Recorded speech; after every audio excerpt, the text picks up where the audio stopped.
The world cannot develop without a continued emphasis on science and technology. And if we try and stand still, we're in trouble. So we have to move forward. And I think placing it on the agenda of the G20 is absolutely essential.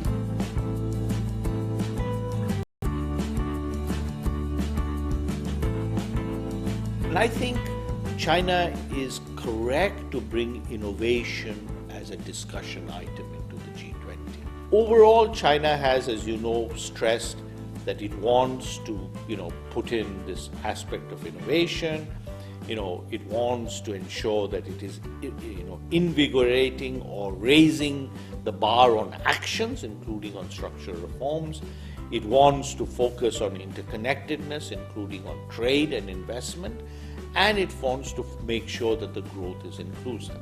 So I think those are a nice thematic way to link all the agenda items.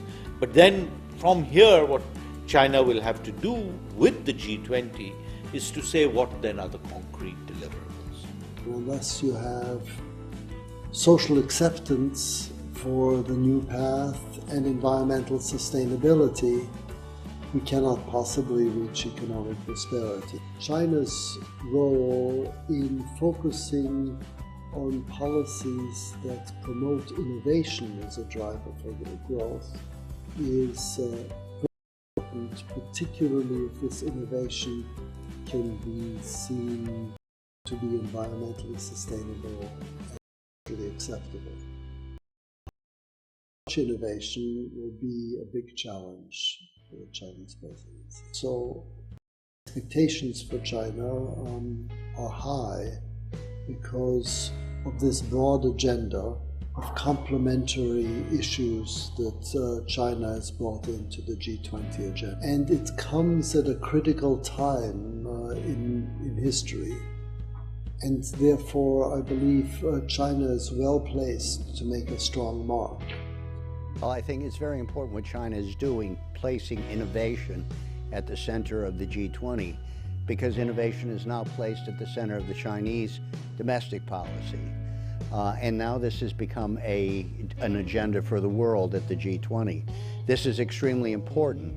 The problem is that we still have a major financial crisis and a lot of threats on the horizon that can destabilize that type of a development. But the directionality of where it's going is absolutely essential. The world cannot develop without a continued emphasis on science and technology. We have certain limits to what we can do with our present technology, and if we try and stand still, we're in trouble. So we have to move forward, and I think placing it on the agenda of the G20 is absolutely essential. So the new source of global economic growth is actually going to be pretty similar to the existing sources of global economic growth. Innovation is actually a process that has been happening for many centuries. It is something that will continue to happen, and economies will need to adjust to that.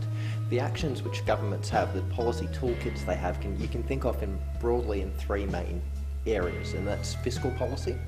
Related to fiscal policy is structural reform, and the third is monetary policy settings.